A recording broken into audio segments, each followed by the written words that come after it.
Salut à tous les amis et bienvenue sur Carton Rouge TV, très heureux de vous retrouver pour une nouvelle vidéo. Alors évidemment on va faire le débrief de ce derby. Lyon a battu Saint-Etienne 2-1, vous le savez.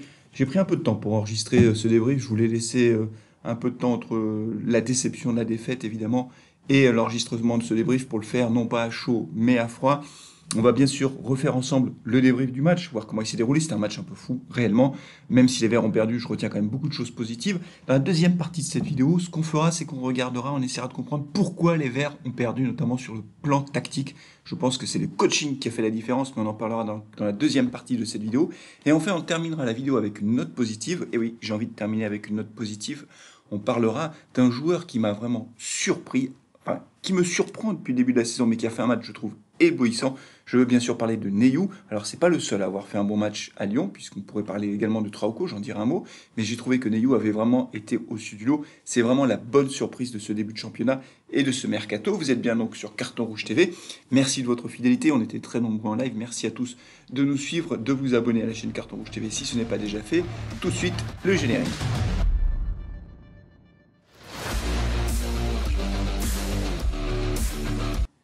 Alors c'était un derby qui était un petit peu particulier, d'abord évidemment parce que les tribunes étaient vides, et puis aussi parce que les Verts restaient sur 5 défaites consécutives, et honnêtement je n'attendais pas grand-chose de ce match, j'étais même très inquiet, j'étais convaincu que nous allions perdre, et j'ai été extrêmement surpris par la prestation des Verts. La première mi-temps des Verts a vraiment été très bonne, et ce sont même les Verts qui se créent les premières occasions, c'est incroyable.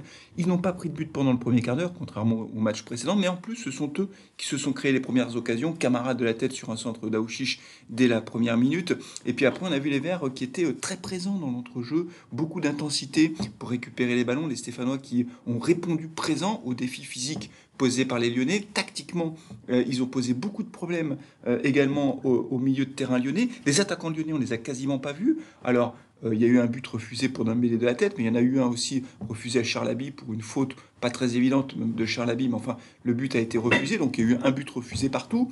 Et puis en fin de première mi-temps, tout s'est accéléré avec d'abord une erreur énorme de Moukoudi. Alors Moukoudi, il a fait plutôt un bon match, mais quelquefois il fait des erreurs, moi, qui me font super peur. Il perd un ballon dans l'axe, c'est le dernier défenseur.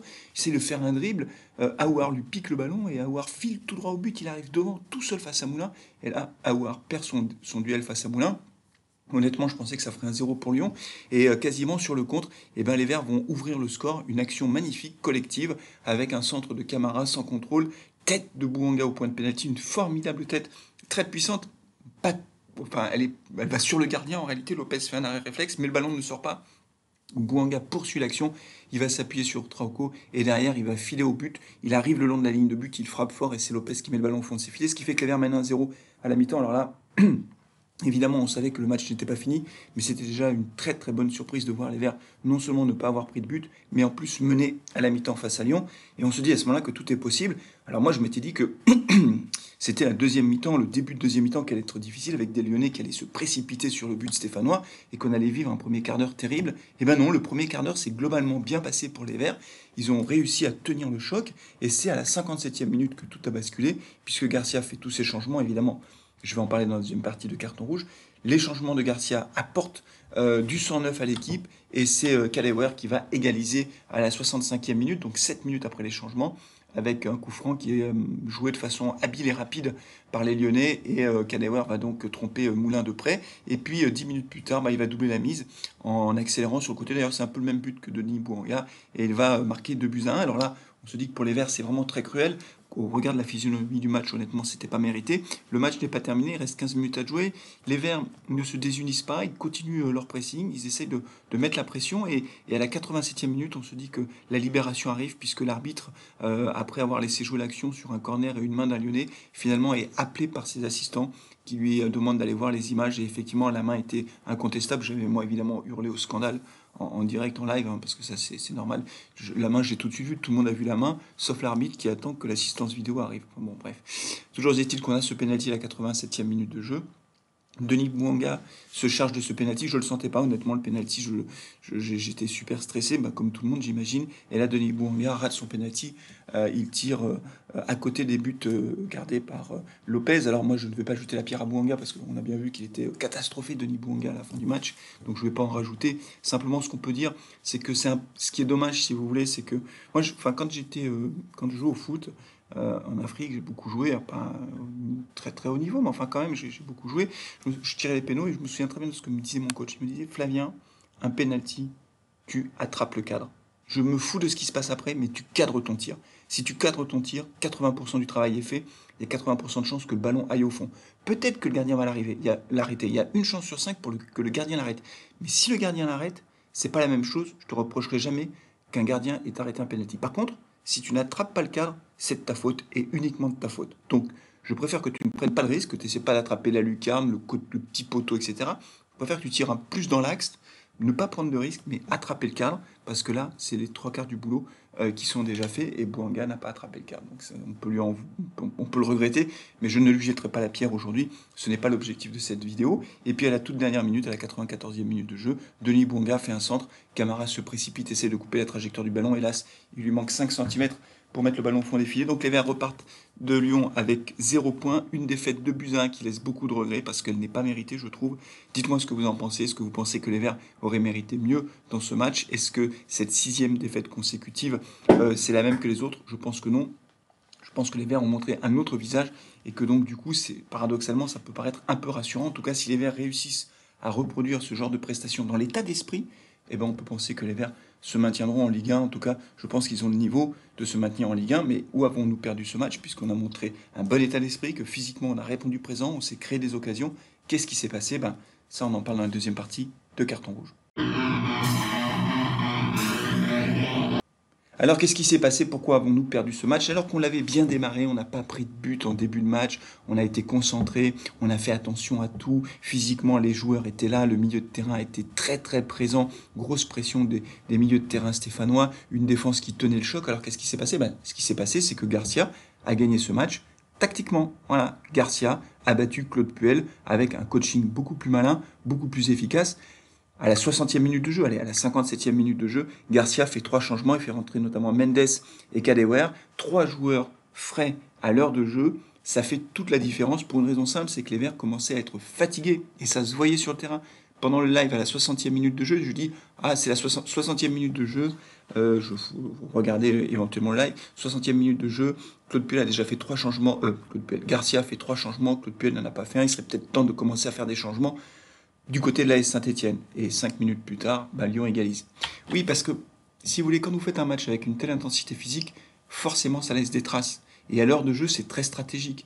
Et Garcia, lui, ce qu'il a fait, c'est qu'il a changé 3 joueurs sur 10, puisqu'il y a 10 joueurs de champ. Donc il y a un tiers de son effectif qui est en pleine forme, un tiers de son effectif qui est frais, et qui peut faire la différence physiquement. Et c'est ce qu'on a vu. Alors, sur le coup franc, bon, on peut dire que c'est pas tellement ça qui a fait la différence, mais en tout cas sur le deuxième but, Kadewere a été hyper rapide, il a pris Camara de vitesse, et puis on voit que Moukoudi aussi, il est un peu émoussé, et donc ça fait toute la différence. Claude Puel, lui, il a fait son premier changement à la 67e minute, c'est-à-dire après que Lyon a égalisé, il sort à Ouchiche, il fait rentrer Amouma, et puis derrière, les Verts prennent un deuxième but, 75e minute de jeu, et il fait son deuxième changement après Claude Puel. Il attend qu'on prenne les 2 buts pour faire des changements en gros.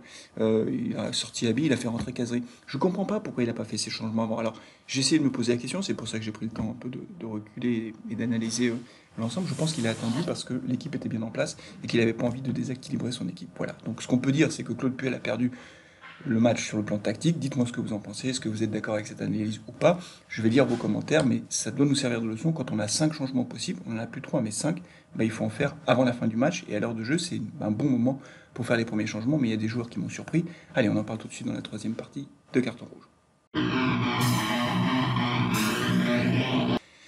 Allez, on termine cette vidéo avec une troisième partie consacrée aux joueurs qui m'ont agréablement surpris pendant ce match. Alors, il y a eu plein de bonnes surprises. D'abord, Camara, latéral droit, je l'ai trouvé bon, même si sur le but sur Moukoudi, deuxième but de Kadewere, il n'a pas été impérial. J'ai trouvé qu'il a été plutôt bon. J'ai trouvé Gourna au milieu de terrain excellent pour une première titularisation. Franchement, il s'est pas laissé impressionner et j'ai trouvé assez présent physiquement. J'ai trouvé également que Kolo avait fait un bon match. Moukoudi aussi, en dépit du deuxième but qui lui est un petit peu imputable et de la grosse erreur. Pour le reste, c'était plutôt assez solide. Il faut qu'il se concentre un peu plus, Moukoudi, pour éviter ses erreurs. Mais sinon, c'est quand même plus solide que So ou Thibaut Abua. En tout cas, il est plus rassurant. Et il y a 2 grosses satisfactions dans ce match. C'est Trauco, qui a vraiment été remarquable, je trouve. Alors dites-moi si vous êtes d'accord avec moi, parce que Trauco, je le défends depuis le début. Alors, malgré quelquefois des mauvais matchs, malgré des grosses erreurs, là, défensivement, il n'a pas fait d'erreur. Et puis alors, je ne sais pas si vous avez vu, mais il fait des transversales exceptionnel. Les transversales de 30 à 40 mètres qui arrivent dans les pieds des joueurs, il l'a fait pour Bourga, il l'a fait pour Amouma. Franchement, c'est le seul joueur qui est capable de faire ça, de créer le décalage avec une seule passe. Et donc je trouve que Traoré a fait un match remarquable. Pour moi, il est meilleur que Gabriel Silva à ce poste. Donc là aussi, j'ai hâte de lire vos commentaires, savoir si vous partagez cette analyse. Et puis l'homme du match côté stéphanois, eh ben, c'est Neyou. Neyou qui dans l'équipe a eu une note de 7 sur 10. Je trouve que c'est mal payé parce que moi je lui aurais mis au moins 8 sur 10. Il a récupéré un nombre de ballons hallucinant, Neyou. C'est vraiment un récupérateur hors norme. Pourtant physiquement il paye pas de mine comme ça, mais il s'impose, il va récupérer les ballons, il reste debout, il se bat sur tous les ballons. Donc c'est vraiment un super joueur.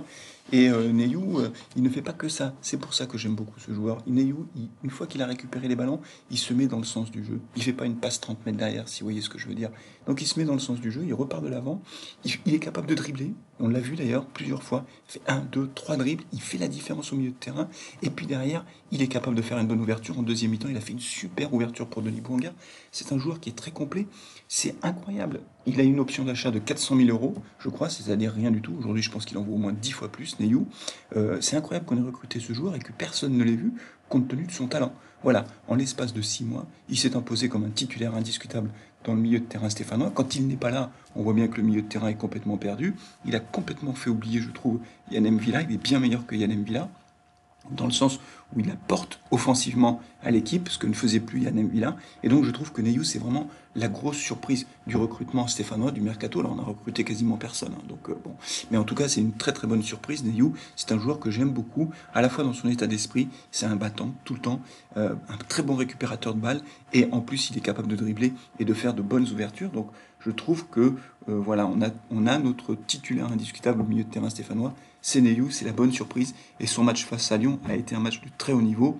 Un peu à l'image d'ailleurs de ce qu'on avait vu en finale de la Coupe de France face à Paris, mais à l'époque on avait dit ah oui mais attention, il faut attendre voir s'il confirme ou pas. Il confirme Neyou. Voilà, c'est un très très très bon joueur et je suis content qu'on l'ait avec nous. Je pense que on se maintiendra cette saison et si on se maintient, ce sera en partie grâce à lui parce que quand il est là, l'équipe n'a pas tout à fait la même physionomie, la même capacité à jouer au milieu de terrain. Donc dites-moi ce que vous en pensez. Est-ce que vous êtes d'accord avec moi? Est-ce que je m'enflamme trop par rapport à Neyou? Je vais lire vos commentaires évidemment. Comme toujours, c'est tout pour aujourd'hui. Merci beaucoup d'avoir suivi cette vidéo.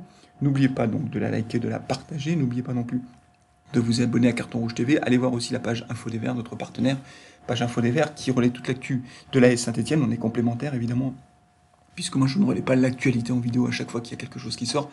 Mais vous avez tout sur la page Info des Verts, donc n'hésitez pas à y aller. D'ici la prochaine vidéo, prenez soin de vous. C'est la trêve internationale. Prenez soin de vous, prenez soin de vos proches. À bientôt. Allez les Verts. Ciao.